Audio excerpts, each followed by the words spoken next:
Bulletcast for life.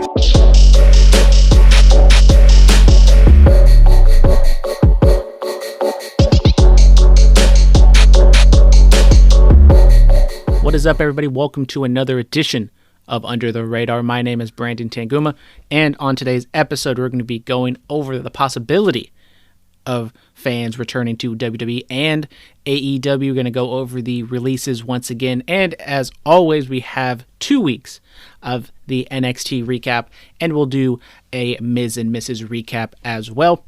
Hello, it's been a while. It's almost been a year, I believe maybe 9 months since we've had an Under the Radar episode. If you're new here, welcome. This is, as the name would suggest, a show where we talk about some other things that we don't normally talk about here on the regular Bulletcast. So we're just going to plow right through it. First, got some late breaking news. Ronda Rousey, she did announce that she is pregnant with her husband, also MMA fighter, Travis Browne. She's expected to give birth in September.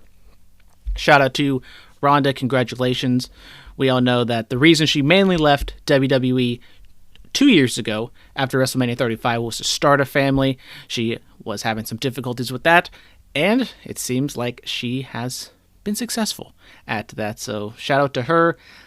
I know people are kind of wondering when her and Becky Lynch will come back. We don't know, but obviously now Ronda Rousey will be put on the shelf for the foreseeable future. Maybe we see her 2022 Royal Rumble. I don't know. We're going to have to stay tuned and find out about that. Now, I also wanted to go over the WWE releases once again, kind of go a little bit more in depth, kind of go name by name, and kind of where I see some of these wrestlers going after the release. So their 90-day no-compete clause is still a thing. They will not be able to wrestle or sign with another company until about mid-July. I believe July 14th is the 90-day window, somewhere around there, around my birthday. My birthday is July 18th. If you guys want to remember, send me birthday wishes and birthday gifts. You're more than welcome to. But obviously the big name everyone's going to talk about is Samoa Joe. And when we found this out on the Bulletcast last Thursday, we still didn't get too much information on why this happened. Samoa Joe apparently does want to wrestle. WWE did not clear him to wrestle. Now, I want the wrestlers to be healthy. I don't want them to overexert themselves. And if their condition is truly severe enough that they shouldn't be wrestling, then I think that they should not wrestle. But we have seen in cases with Daniel Bryan, Edge, some other wrestlers around that, WWE, maybe rightfully so, will say, we don't want to clear you, you're too much of, don't want to say a liability, but we don't want something to happen to you and we get blamed for it when we could have not, put you on the sideline and this never could have happened in the first place. And Samoa Joe is one of those guys who has been just, I think, vastly underutilized for WWE. He had his moments. He had a good solid run in NXT as the champion, beat Finn Balor on a house show, then dropped it back to Finn. They had that kind of weird match where Finn got busted up, Samoa Joe got busted up, I believe, and the match kind of stopped, and everyone was kind of, crying that WWE isn't allowing blood, and it would have made the match a whole lot better if they just kind of wrestled through it. And I think Samoa Joe wanted to wrestle through it. And he had a program with Brock Lesnar for a little bit. Clips are floating around about like how Samoa Joe carried himself and stood up to Brock Lesnar, something we've never really seen from other wrestlers since Brock's return from the UFC. And I would love to see Samoa Joe anywhere in either the independent scene or some of the other major promotions around the world. The first one that comes to mind, everyone's going to talk about it, AEW. And out of everybody on this list, I would say Samoa Joe would be the number one person if I'm Tony Khan to go after. He is marketable. He's credible. You don't want to go, I always say this, you don't want to go too much down the Impact route and get a lot of former WWE guys. That's why I was kind of hesitant to them signing Christian. Big Show thus far hasn't done anything on screen, or really. He's more just a commentator for Dark Elevation. And, Jericho, Moxley, those are kind of different. Those are different guys. They're kind of more main event guys. Now, Samoa Joe, when he comes in, he definitely can be a main event guy. I think it all comes down to money, touring. What does he want to do? Does Samoa Joe want to go down the Moxley route, and he has a formal deal with AEW, but he's also allowed to do other things. We're seeing Jon Moxley pop up on the GCW WrestleMania shows. He's the U.S. champion for New Japan. So, and Samoa Joe going to New Japan is definitely something that I would be excited to see. Samoa Joe in a G1 going up against just pretty much everybody on the New Japan roster. Obviously got like the top guys like Naito, Ibushi, Jay White, Okada, Tanahashi, my boy Ishii, even, maybe some of the lower level guys like, I would say Shingo Takagi, but he's not a lower guy anymore. He's more in the main event picture than he's been in a long, long time. Rightfully deserved, I might add. But even like a guy like Taichi, Minoru Suzuki, like if you just ran down the entire roster, I think Samoa Joe could have phenomenal matches with all of them. Now, Impact, ROH, he has ties to them, obviously. I don't think that Impact is in the position to offer him maybe the money that Samoa Joe wants. Now, they could offer him kind of a one-off deal. He runs in for a pay-per-view, has a big-time match, and then leaves. That is definitely possible, but I don't see Samoa Joe being a guy to come in and be a main event every week type of guy over there in Impact. Now, ROH, on the other hand, Samoa Joe is probably the biggest, I don't know how I'd put this, like star, he is like the main person. When you think of ROH, I think you think of Samoa Joe. Okay, he was there for such a long time. He was a top guy, having good matches. Little preview, we will be having a Samoa Joe ROH match on our match pick of the week, so stay tuned for that. But I think if Samoa Joe were to go to ROH, we're seeing them kind of sign some people a little bit. ROH trying to make a comeback. They had a down period for these last few years after the Elite left and the formation of AEW. They haven't exactly caught their stride after that. But if Samoa Joe can come back, kind of play off that history, and I think Samoa Joe could be a difference maker for ROH, especially now that we're seeing crowds start to come back. Maybe they start touring once again. Samoa Joe in ROH, I think, is a very viable option. Now, personally, I'd rather see him in New Japan. I think it goes New Japan, then AEW, then ROH, then wherever else. Also, like a GCW, a Bloodsport, like Samoa Joe against Josh Barnett. That seems like a whole lot of fun. I think Samoa Joe with his kind of, MMA type moveset could really thrive in that environment. So hopefully everything works out with Samoa Joe. He is healthy enough to wrestle. And if that's the case, I am super excited to see what Samoa Joe can do in the summer of 2021. Then moving on to the Iconics, Billy Kay and Peyton Royce. You have Peyton married to Shawn Spears over there in AEW. AEW is not opposed to having, couples together in AEW. Will Peyton show up? Will Billy Kay show up? Will both of them, the Iconics, be in AEW? Quite possibly. Now, I think they could be a fun, entertaining act. Billy Kay got a lot of television time leading up to her release, which is always kind of weird to me. Like, why did you give these people, like Samoa Joe, he was just on WrestleMania, and then you just kind of cut him out of nowhere?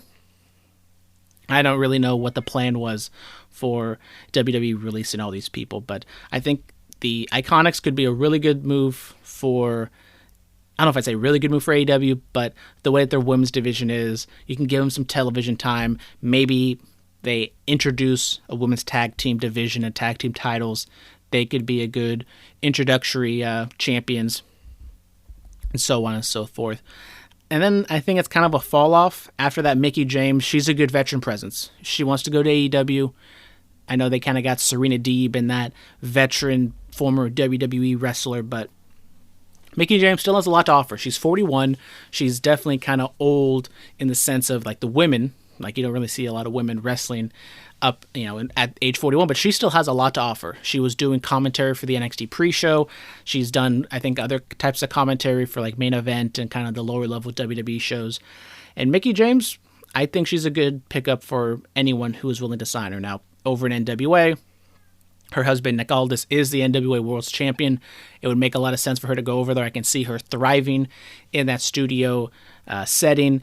A lot of people from NWA kind of left, going to either WWE or AEW. So if Mickie James doesn't get like a big-time offer from AEW, she could be a vital part of that women's division over there. Her and Thunder Rosa can be doing some good stuff, and I think that's a good setup. Then we get Wesley Blake. I mean, don't really know what his future could hold. I think he's one, like, when we get to like these types of guys, I think AEW is probably good enough to just let them go. I think you can see Wesley Blake at your local indie show in the coming future. Then Kalisto. Now this one, he is a lower level guy, but Kalisto is one of the most talented luchadors in the world. Now, is he Andrade? Is he some of the members of Lucha House Party? Maybe not, but I still feel as though Kalisto has something to offer. Maybe not in AEW, because I think when you have Rey Fenix, maybe they overlap maybe a little bit too much, and you don't want to have too many of kind of the same type of bodies and the same types of luchadors. But Kalisto, if he goes over to ROH, Impact, or some other like indie scene, and he's like tearing it up, I think he can work out phenomenally. And I think when it comes to like the luchadors in WWE, people see them and they're not being utilized whatsoever, and they kind of think, oh, they're not that good, but they're just being held back and they're not allowed to be that good. So Kalisto, I'm kind of excited to see what he can do. Maybe we can see him pop up on NWA or maybe NWA, but also I was thinking New Japan US. Maybe that's a place for him. Then Bo Dallas, speaking of the NWA, he would fit right in with them and their feel. Also Tucker, he's a guy that I don't know what his feeling is. He's a WWE guy. He was brought in, no real indie experience before that. And now that his kind of dream is crushed with WWE, if that was his dream, if he's even like a real wrestling fan, I don't know Tucker too much, like his inside story. He's out there tweeting that he has a story to tell. Jericho's offering a helping hand. So maybe we're going to see a Tucker interview on Talk is Jericho, sooner rather than later. So Bo Dallas, I think NWA is a perfect fit for him. Tucker, maybe NWA, he kind of has that body, Southern type wrestler with the big gut. So he can be something. Then Chelsea Green, I am kind of high on her. She didn't really get too much of an opportunity in NXT. She had the thing with Robert Stone. I think she did some good stuff. Then she comes on to SmackDown, breaks her wrist, night one, comes back. Not even comes back. She was supposed to apparently come back and be part of some sort of stable with Charlotte and kind of be like the Future Flares or something like that. And it just, creative didn't have anything for her after that. After that, storyline kind of fell through. But Chelsea Green is someone that, if I'm AEW with the women's division, she is someone that I would try to scoop up. Now, I've said, I think out of all the women, Billie Kay, Peyton Royce, Mickie James, Chelsea Green, I think I'd pick Chelsea Green, honestly. Like, Mickie James, I think, is the best wrestler out of them. She's the biggest star. But Chelsea Green, I think she has the most upside. She's younger. I don't know what her age is off the top. Maybe she's late 20s, early 30s, so she has a lot of time left. She's married or engaged to Zack Ryder, but we haven't seen, or he's on Impact, so we don't really know what his relationship is with AEW. But we can possibly see Chelsea Green going over to Impact again, doing her Laurel Van Ness gimmick, which is kind of where I saw her and I enjoyed quite a bit. That's kind of like the last time I really watched Impact on a weekly basis, was that Laurel Van Ness storyline with Allie and the marriage and Maria Kanellis and everything like that. And then by the time the Bullet Cast ended, that was the names we had, but then just randomly maybe someone had their phone turned off and they couldn't get a hold of them. Mojo Rawley. Mojo Rawley has also been released.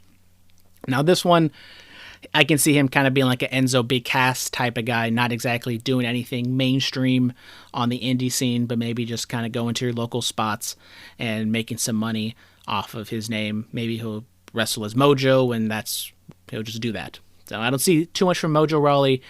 I was kind of a proponent of him early on in NXT, but I think it's been long enough and he hasn't shown me enough to really, show me that he is something worth investing in. Now, I talked about the possibility of fans coming back this summer, and it looks as though both WWE and AEW are anticipating that. So WWE apparently is looking for SummerSlam to be held in front of fans. This comes from Justin Barrios of Sports Illustrated. He is reporting that the WWE is planning to have fans in attendance this year for SummerSlam in August. No other details were provided at the exact date or where the venue might be. My suggestion would be probably somewhere again in Florida, maybe Dallas or Texas, maybe some of the other states that have opened up a little bit more. Here in California, the Golden State Warriors, they're going to have fans for the first time on Friday. So we are starting to see more indoor venues opening up here. I would assume California is still going to be very strict on how many fans are going to be able to be in the venue. And WWE is going to want to either be at full or very close to full capacity. So I would assume maybe some of the southern states is the place that they would go. Whether that is in Florida again or in Dallas, we shall see about that. So also AEW is looking to tour again soon. On the latest episode of the Grilling JR podcast, Jim Ross mentioned that AEW is going to be running shows again in July. They're going to start touring. Ross also mentioned AEW is adding another show to their lineup in the near future. Right now, AEW airs on YouTube Dark and Elevation and Dark, AEW Dark, then AEW Dark, Elevation. Very confusing. But so here's the quote from JR. "We're adding more content here sooner than later with another show," said Ross. "We're getting to our schedule together. Looks like we're going to go back on the road pretty aggressively beginning in July. Getting back in front of a live audience is a blessing. I can't wait. It will help everybody's work." And I agree with that. It will help with the wrestlers, especially kind of the lower level, the dark wrestlers who, the wrestling fans, maybe occasionally, I don't exactly know how the scheduling works because AEW will do the Wednesday live, Thursday tape in front of nobody show. So I don't know exactly where the Dark and the Dark Elevation shows really fit into that, if they are wrestling in front of some crowds. But going in front of a crowd definitely is going to help the wrestlers, and I think it's going to help the product as well. We've seen AEW that had a really good rating last week. They had 1.2 million people, the highest viewership since their debut episode on 2019. And as great as that rating is and that viewership is, I'm looking to what they do this week. You can always pop a rating. They have nobody at NXT, no competition on Wednesdays. Maybe there were some people that tuned into NXT Wednesday and realized, oh, there's no NXT this week. I forgot it's on Tuesday. Let me just check out this AEW thing. And what they saw maybe intrigued them. Maybe it didn't. My suggestion or my opinion would be that they're going to hover around the million mark, maybe drop down to 900, go up to 9.2 or 1.2, maybe 1.3, 1.4. Now, Raw at this point, I believe, is kind of doing 1.5 million. So they're getting close to that Raw number. Will they get up there? Maybe not right now, but if we look at summer, fall time when the crowds are back and that atmosphere and the energy from the crowds, because I do think that with wrestling, the reason why it's been kind of down this far, I know WWE product has not been very good, but AEW, NXT, even Raw and SmackDown, even when the product isn't good, there's going to be 10, 15,000 fans there creating some energy. Even if they're kind of shitting on the product, then that's entertaining unto itself. So with fans coming back, it should be a fun time. And hopefully this means that we're going to see a little uptick in business for all companies involved. We've seen New Japan. They've been in front of crowds for a pretty long time, for the entirety of this year, going back to the end of 2020. Always getting my years confused now. It just seems like it's just one long stretch of time. What is time? I don't know. But speaking of NXT, they are now on Tuesday nights, and they are doing good. I guess they had 800 plus thousand night one, another 800 plus thousand night two. So it's seemingly like they're fighting their watermark around that 800,000 mark.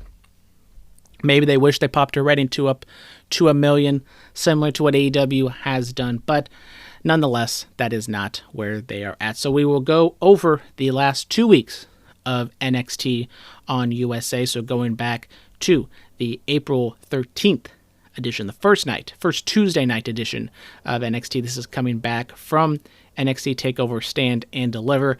Commentary, Vic, Joseph, Wade Barrett, and Beth Phoenix, as always, taking place in Orlando, Florida at the Capitol Wrestling Center. So we kick off last week's episode with a black and white camera on Karrion Kross's Scarlett as they do their entrance. Scarlett continues to do the lip-syncing gimmick, and they do their entrance. And pretty much Karrion Kross does the stereotypical champion-type promo, comes out, he kind of talks about everybody, and if you want some, come get some. Had a little bit of Goldberg in him and his delivery. Don't think that is a good thing, but his intensity I thought was good, and overall, it was okay. It wasn't the best. Karrion Kross is not going to be the talkative champion who's going to sit there and cut a stellar 10-minute promo like Adam Cole does. Now, we had another one of those kind of sit or stand in the ring and cut a promo. Maybe we're seeing that's NXT's new philosophy. I think now with no competition, we're going to see NXT maybe pull the curtain or, pull it back a little bit, not go balls to the wall and do unadvertised matches, big time matches, just kind out of nowhere. Also, they had a new look for NXT, kind of more, I guess I'd say like a more metal type of look. We got like skulls and some like bat wings, and we had a new entrance, a new theme song for NXT. It used to be Slipknot, now it is Poppy. Poppy is kind of like the main singer, kind of the main celebrity who represents the NXT brand. I'm fine with it. I like this type of music. I love metal, and I would always love more metal music in wrestling. I think it just goes hand in hand. I know it might not be some people's cup of tea. A lot of screaming. Sometimes you don't even know what they're saying, but I did quite enjoy it. Now, moving on, we got a rundown of TakeOver 2 nights, and they talk about Poppy, or they had the song from Poppy playing over it. Alicia Taylor, the ring announcer, introduces MSK. Their reception wasn't as negative as last week's at TakeOver, but they did get a little bit of a negative reaction because they took on Killian Dane and Drake Maverick in an NXT Tag Team Championship match, and MSK gets the win at 10 minutes and 30 seconds. Now, the match itself was fine, but the thing is, MSK, there is I don't know if to say a sparse crowd, but for the small venue that the PC is, it has a lot of fans kind of stuffed in it. MSK, their matches are really good, but their promo work and their character development has not been there. Now, Killian Dane and Drake Maverick are kind of a fun undercard comedy tag team that fans are going to like. And when you go up against them, if this is a babyface matchup, it's going to be hard for MSK to get a positive response against a tag team like Dane and Drake. Now, if they go up against Grizzled Young Veterans, they go up against Imperium, maybe they get a better reaction. But if you put them up against another babyface, they're not as popular as I think they should be and could be. So, when it comes to their interviews, they've been too comedy, too kind of corny, I thought at times. It's not exactly how I would portray them. I know you can't go back in time to Impact where they're kind of the pot smokers and they're, chilling out and, doing that type of gimmick, but kind of find like a medium ground. Don't go full Matt Riddle and like make them idiot potheads who don't know what is going on at all, but try to make them like cool guys. Don't make them go too corny over the top. But I think I'm not saying the writing is on the wall with them, but I think they're going to kind of find this groove and they're going to continue with this unless they get more negative responses and they kind of look around and say, okay, the tag team division isn't that strong. We need to go with these guys. They're not getting a positive response. We can't exactly turn them heel because we don't have too many other credible, strong babyface tag teams. So we got to do something different and make them better. I'm hoping that happens, but I am not going to hold my breath. So after MSK left, Imperium, minus Walter, hits the ring and decimates Dane and Drake. And so we continue to see Imperium kind of go after Drake or Dane, either or. So it's kind of a little mini feud as Imperium further establishes themselves on NXT USA. Backstage, Robert Stone was talking to the cameras as Aaliyah mean-mugged, and she was on Instagram, blah, blah, blah. Mercedes Martinez stormed in demanding her money for a job that she did a couple weeks ago, teaming with Aaliyah, and Robert Stone kind of was just, backing off. And then Jessica Mia kind of the new heavy of the Robert Stone brand, stepped up to her, so that set up a match later in the show.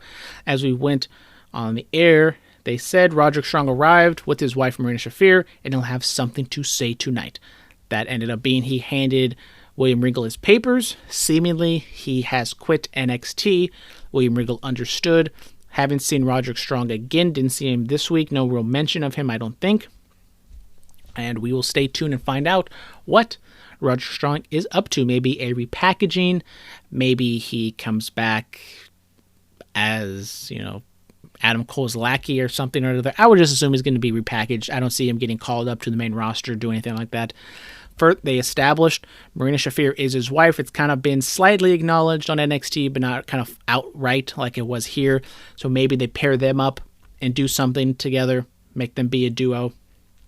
But I like Roderick Strong. His matches and his work is really good.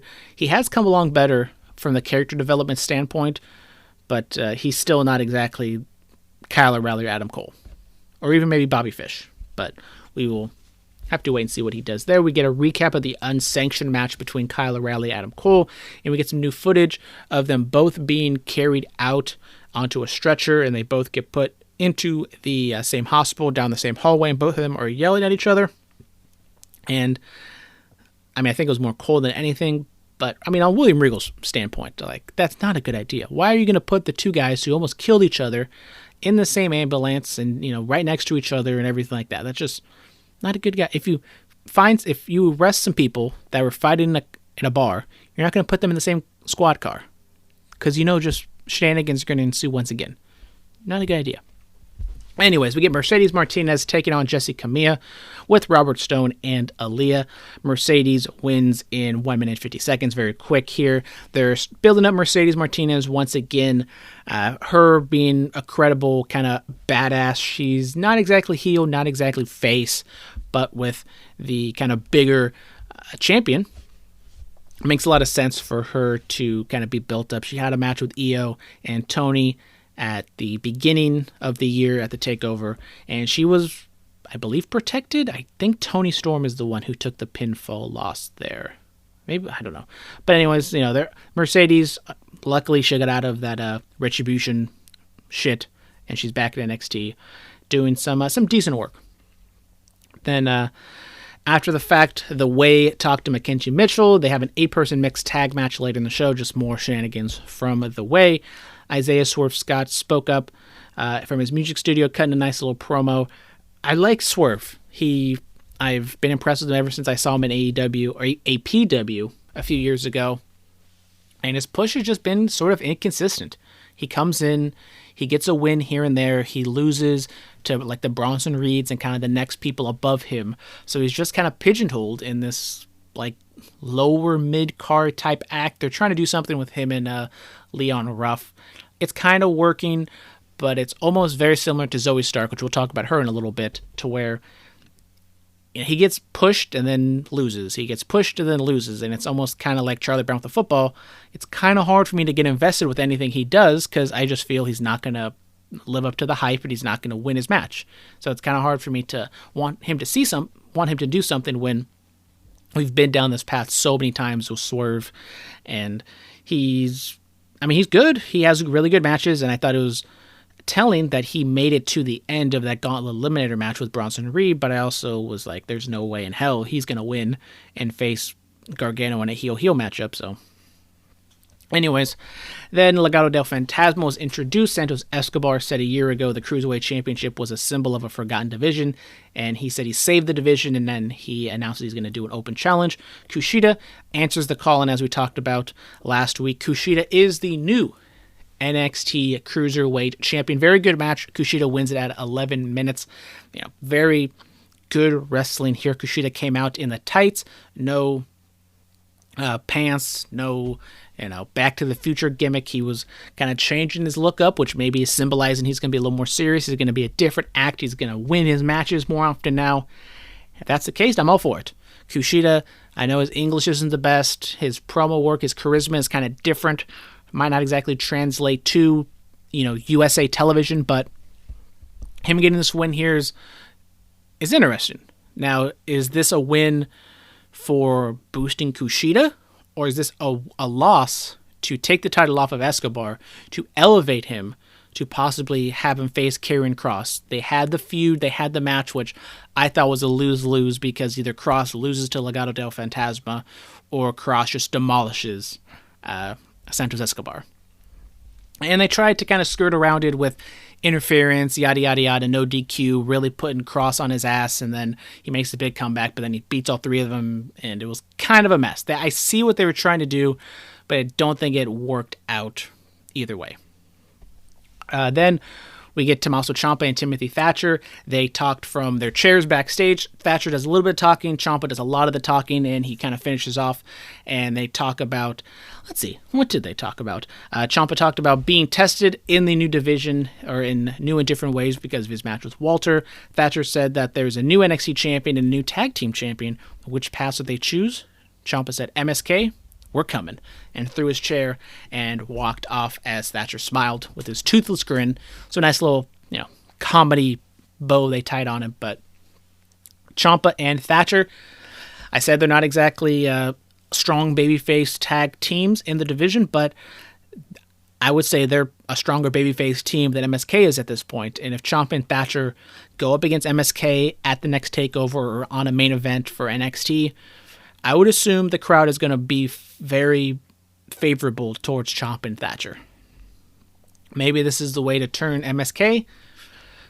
Who knows? But Ciampa and Thatcher, I think it's a good mix of personalities, a good team for them, and can't wait to see what happens next. We go backstage to Kushida taping up, or he got taped up from the match.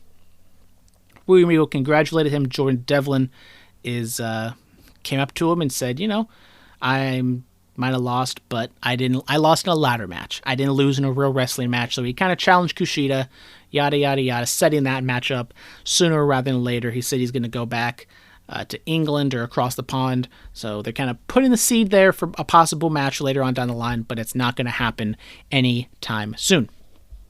Dakota Kai stood in the middle of the ring, and she introduced the new NXT Women's Champion Raquel Gonzalez. Gonzalez does very similar promo to what Karrion Kross did at the beginning of the show. A little more babyface-ish. I'm still wondering exactly what Raquel was trying to go after. I know she was trying to go after maybe she was being a little more affable than I would like her to be if she is still a heel. I don't know. The Raquel Gonzalez character, it's a little bit of a mystery at this point. But the lights go out, and they come on, and it says Frankie Monet, the former Taya Valkyrie. She comes out holding her dog. They go back and forth, and they speak a little Spanglish, and seemingly, I would assume Frankie was more of the heel in this face-off, as Raquel was more babyfacish. That's a word, right? And yeah, so kind of setting that match up, introducing Frankie Monet. And as much as I kind of hate the name, I like the talent. And the women's division continues to get more and more stacked on NXT. We have another debut coming up on this week of NXT. And you've probably seen it by now. Rhea Ripley and Bianca Belair come out, and they have a cute little photo shoot behind them while they do the same exact pose with all their championships. Not the biggest fan of this. I understand, it's cute and it's a callback, and look at how NXT has grown. Everybody's a champion now. But Raquel just put Rhea Ripley through the stage and written her off, and not saying it was a blood feud by any means, but you guys kind of just hate each other. Now you're gonna hug and cry about winning the championship. Wasn't the biggest fan of that. But I understand why they did it. It was kind of a cool visual. And I think this kind of further cements that Raquel Gonzalez is a babyface going forward. Then we get Pete Dunne talked to us from the back. He said that he's the best technical wrestler in NXT. And if anyone wanted to prove him wrong, they should just step up to him. And William Regal said he's lost connection. He's had a long connection with Japan, and they advertise that Saray is going to make her debut next week. This is where Roger Strong gives him his papers. We get Leon Ruff taking on Isaiah Swerve Scott, and Swerve gets the win in 11 minutes. These guys have worked kind of a bunch already, so they really know how to put on a good match. It's kind of something we see maybe a little bit too much, but they definitely are going to be going forward with this. Swerve gets the win. We get Mackenzie Mitchell talking to Zoe Stark. She's all fired up. She says she was coming off the biggest win of her career against Toni Storm. And then Mercedes Martinez stormed in, and why she was wasting her time on this rookie, so possibly setting something up there. We get Walter kind of hyping him up and recapping the match with Tommaso Ciampa. We get another Isaiah Swerve Scott interview backstage, but then Ruff interferes and kind of lays him out, so they're continuing with that feud. And then in the main event, we had an 8 mixed match challenge match. Bronson Reed, Dexter Lumis, Ember Moon, and Shotzi Blackheart taking on Johnny Gargano, Candice LeRae, Austin Theory, and Indy Hartwell, otherwise known as The Way. And we get some Index shenanigans. Indy and Dexter Lumis are kind of in a love tussle right now. And Reed, Lumis, Blackheart, and Moon get the win in 10 minutes, 30 seconds. This match was absolutely crazy and stupid. Not in terms of like moves or anything like that, but just especially with the Indy Hartwell, Dexter Lumis shenanigans that were going on. And The Way definitely has leaned heavily into their comedy aspect of things. Some of it works, some of it doesn't for me. But the Indy Dexter dynamic, I think, is something that the fans are really involved in, and they really like. I can kind of take it or leave it, but it is a nice. I'd rather Dexter be involved with something like this than being involved with. I know he's kind of involved with the North American title with Johnny Gargano, but if this is what he kind of does, I'm all for it. Because I'm not the biggest Dexter Lumis fan. If he wants to just kind of do these types of silly storylines and not involve them with main event level wrestlers and main event stories, good. Now, let's move on over to yesterday's NXT on 420. We get to the opening theme, full opening theme. Last week they only showed, I think, maybe some highlights of TakeOver, but this week they actually had like the proper NXT theme with, everyone doing their poses and everything like that. Kyle O'Reilly's music hit. He comes out selling his injuries from TakeOver, played a little bit of air guitar, and he has kind of a new hipster look. He was wearing like a denim jacket. He had like a Love Wrestling, Love Me, or Love Yourself shirt. He had a fedora. Not the biggest fan of the look. He kind of had more of like an 80s metal type look heading into the Adam Cole match against TakeOver. I still wasn't the biggest. I think that's more the hair than anything else, kind of like a faux hawk, rooster type look. Not the biggest fan of that haircut. And Kyle O'Reilly kind of cuts a promo and saying that he's putting Adam Cole in his rearview mirror and he is looking at a championship. We get Cameron Grimes comes out and he talks about how he made him killing on DraftKings, baby, betting on Kyle O'Reilly. He might have been the underdog, but he won and, taking Dogecoin and DraftKings money to the moon. Very funny stuff here from Cameron Grimes. He's definitely, finding his stride with the character. The crowd seemingly is behind him, even though he is a heel. He is a funny, affable heel. Kyle O'Reilly kind of playing with him, kind of leading very heavily into his comedy shtick. And he said that Mr. Regal let him have a match this week, and it is against Cameron Grimes. So he lays out Cameron Grimes. Maybe the crowd didn't exactly like that, but that ended the segment. Overall, I thought it was okay. Not the big. I like how they're, kind of taking it slow with the opening segments and kind of establishing kind of a little in-show storyline with him and Cameron Grimes. But Kyle O'Reilly, I'm really high on him. I think he can be something really special in NXT. But I'm not exactly feeling his new character right now. I think it's a little too corny, a little too comedic, a little too over the top. Maybe he's just kind of messing with some things and seeing what sticks. I know he can be a funny guy. On ROH, he kind of would lean into that a little bit with his promos with Bobby Fish. I'm fine with that. He can be kind of funny and affable dude. But when push comes to shove, he needs to be a little more serious. I know this isn't the storyline to be serious. Before he had his match with Cameron Grimes, he had a little bit of a stare down with Karrion Kross. So possibly setting that match up at the next TakeOver. And if he kind of is having fun right now, and then once he moves on to whatever storyline that is, he gets more serious, cool.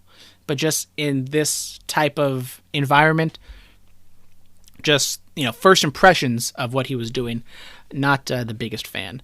We see Sarray arriving outside the arena, and William Regal says hello, and Zoe Stark walks up and says that she wants to have the match with Sarray, even though she's already kind of booked a match already. But Regal agreed and set that match up later in the show. LA Knight cut a quick backstage promo on Dexter Lumis. It was fast and full of fun little insults. This is kind of what his shtick is right now. He'll have a match and he'll cut kind of a promo down the hallway as he's leading into his match. It definitely utilizes his talking ability very, very well. First match on the card, we get Dexter Lumis taking on LA Knight. Indy Hartwell was at ringside, not exactly cheering him on, but just kind of gazing longingly at Dexter Lumis, and they try to go for a kiss. They tease it a few times, but both times it gets thwarted. Almost said farted. Not what I was looking for. But anyways, LA Knight gets the win at 9 minutes 44 seconds. The first time they did this, Indy was kind of behind the plexiglass, and she moved over to kind of the exposed whatever area, like open air, and she kind of tripped and fell, and the barricade was covering her legs, so you couldn't exactly tell if it was really she tripped and fell or not, but I thought that was perfect. It was probably, it was probably a work, but I did get a little chuckle out of it. I thought she played it off perfectly. So they continue with the Index storyline, but LA Knight getting the win over Lumis. It was a distraction finish, but continuing to build him. Once again, NXT has the new person come in, lose their first match, and now they're trying to get him a little more serious, a little more, get him wins, even though he's already lost. And I don't say defined him down at a certain level, but kind of define him down at a certain level, especially when he's having these matches with Dexter Lumis. You kind of see if he's going to have matches with Dexter Lumis, he's probably going to hover around this area. Then we get Beth Phoenix in a sit-down interview with Io Shirai in a classroom at Full Sail or something like that. Maybe one of the rooms at the Performance Center. I don't know. But they had a TV above them, and they were running highlights of the TakeOver match with Raquel Gonzalez, and Io was kind of going over that, oh yeah, this is where I kind of lost energy, that really hurt, and I was trying to, get through it, yada, yada, yada. So very kind of sports-like in the presentation, which I did enjoy. And Io is saying she's going to have a rematch sooner rather than later. And she started talking about the match. But then Frankie Monet's dog just walks onto the table. And then Monet barged in and introduced herself to Io. And they go back and forth for a little bit. And then Io, the big punchline is, I like cats. And she stormed off. So, once again, Frankie Monet kind of leaned a little bit more into the comedic over-the-top role. We still haven't seen her have a match yet, but maybe kind of similar to Kyle O'Reilly, maybe a little bit too comedic for my liking, but I have faith that once she gets kind of something to sink her teeth into, she will have a good match. Then, second match, Tyler Breeze and Fandango take on the grizzled young veterans, Zach Gibson and James Drake. They come from a commercial, and Breezango is doing some sort of UK parody of the Royal Guard.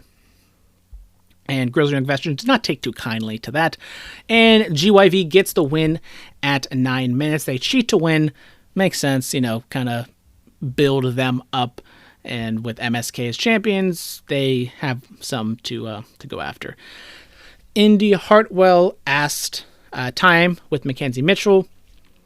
Then the Way barged in and say, we don't want no interview, yada, yada, yada. Bronson Reed comes in, a little more shenanigans, teasing possibly Bronson Reed taking on Johnny Gargano once again for the North American Championship. Then we get Sarray taking on Zoe Stark. This is Sarray, a Japanese new signing for NXT. She got her entrance, and she had a match with Zoe Stark. This was bridging into the second hour, and Sarray gets the win at 7 minutes and 9 seconds.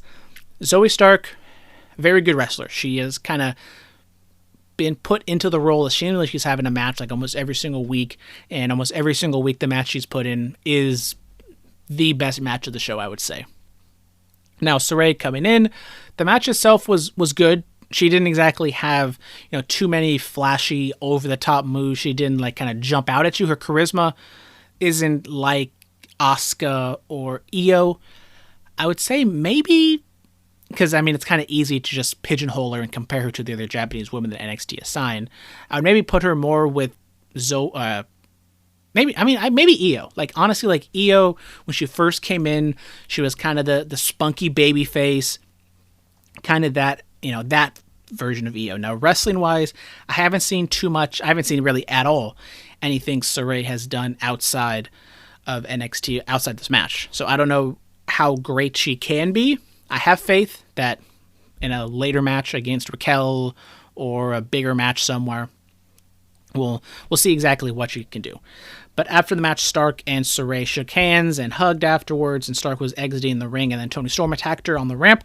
Sarray checked on her, and Storm walked off. So possibly a tag team match, but Storm lost to Stark on the TakeOver pre-show night 2, I believe. So continuing on with that, and I see Toni. Why they put Toni Storm and Zoe Stark together, I don't know, because it is just too confusing for me, because I always want to say Toni Stark. But no. Mackenzie Mitchell talked to Raquel Gonzalez and Dakota Kai. Kai did a lot of the heavy lifting on the promo, kind of as usual. Dakota Kai is a fantastic talker, fantastic wrestler, kind of underutilized NXT, to be honest, but since she is paired up with Raquel Gonzalez, Raquel is going to get more of the spotlight. They talked about Io's rematch, yada, yada, yada, and she said she wants to rematch, and I want to study witchcraft and wizardry at Hogwarts, Kai said, so kind of shooting that down. We don't always get what we want, yada, and stuff like that, so just kind of blowing off Io wanting a rematch. So, last week she was a babyface, now this week it looks like Raquel is more of a heel. What is going on? I don't know. We see Candice and Indy Hartwell walking backstage trying to talk to Mr. Regal, and Indy spots Dexter Lumis doing Dexter Lumis things, just hiding in a shower or hiding in a glass door, so we see his head pop up, and Indy gets all love struck, so she leaves Candice, and Candice runs into Ember Moon and Shotzi, and Candice talks all big, but then since Indy's not there, Shotzi and Ember beat her up. We get a Kushida hype segment, and they talked about the win last week. Kushida takes on Oni Lorcan in an open challenge. Short and sweet, to the point. Kushida's promo was, and Kushida wins in 9 minutes 22 seconds. Another stellar match, as you'd expect from these two guys. As Kushida celebrated, Legado del Fantasma's music played, and Santos Escobar showed up on the ramp for the distraction as the other two members attacked Kushida. MSK showed up to make the saves, and the crowd was still booing MSK. Not a good look for your babyface tag team champions. This sets up a 6-man tag team match for next week's NXT. Mercedes Martinez did a backstage segment where she asked Raquel Gonzalez if she was ducking her. She said Gonzalez was silent, and Dakota Kai did all her talking. She said she'd do Gonzalez a solid and take Kai out so nothing stood in the way of their match. So, just so many moving parts right now in the women's division. They have so much talent. They got 3-4 different storylines going on at one time. We go backstage with the way Candice was just selling her beat down. Her makeup was all over the place. She had gum in her hair. And Indy just kind of shows up and is like, oh, what happened? And Candice continued to sell kind of comedy, but fun nonetheless. We get Everrise taking on Imperium. Imperium wins in 1 minute 50 seconds, as you'd expect. And then we get into the main event, Kyle O'Reilly taking on Cameron Grimes, as I said, while Kyle O'Reilly was walking to the ring in gorilla position. He passed Karrion Kross and Scarlett. Intense little stare down there. They hype for next week's NXT, Dakota Kai versus Mercedes Martinez, Kushida and MSK taking on Legado del Fantasma, and Austin Theory versus Bronson Reed, which was set up in the promo thing they did in the middle of the show. Austin Theory stepped up to Bronson Reed and said, I'll take you on. If you beat me, then you can have a match against Johnny Gargano for the North American title. So, as I said, in the main event, Kyle O'Reilly versus Cameron Grimes, and Kyle O'Reilly gets the win in 13 minutes, 29 seconds. No surprise here. A stellar match from these two. I would love to see them go on and on for days. I am still the leader of the Trevor Lee / Cameron Grimes fan club over here on the Bulletcast. Absolutely loved it. It kind of sucks that Cameron Grimes is, I think, pigeonholed in this comedy mid-card heel act. I don't see him going any higher than the North American title, but he is getting a lot of television time, and I think what he's doing with it is very good and entertaining.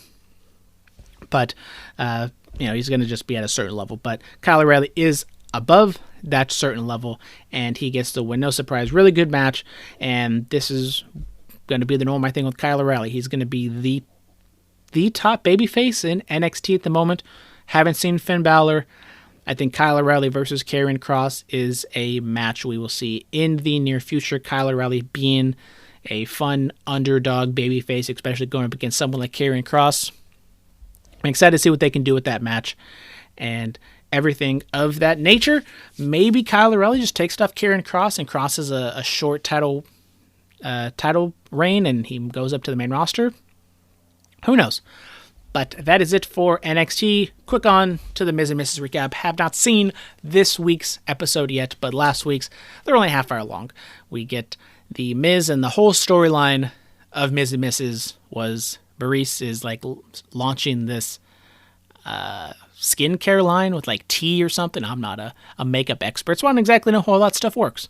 But she's trying to set up a skincare line, and she's doing photo shoots, and the Miz was supposed to fix the sprinklers, and his dad tried to help, and his dad's kind of an idiot, and they tried to fix it, but they couldn't, but then they did fix it, but then they forgot to turn the timers off or change the timers, and so Maurice was like doing a photo shoot in the backyard with their roses, and then the sprinklers come on and get Maurice all wet while she was wearing like a white dress, almost kind of like a wedding dress type thing, and the Miz, they've been living in this new mansion in LA or in Southern California for like a year now. Just found out there's a secret hidden room on the stairwell. So that's kind of the new Miz cave. So the Miz sets up everything. He sets up like a drum set and his video games that he's playing, and he has his headphones on so he can't hear anything. So Maurice is yelling for him, trying to yell at him to fix the sprinklers.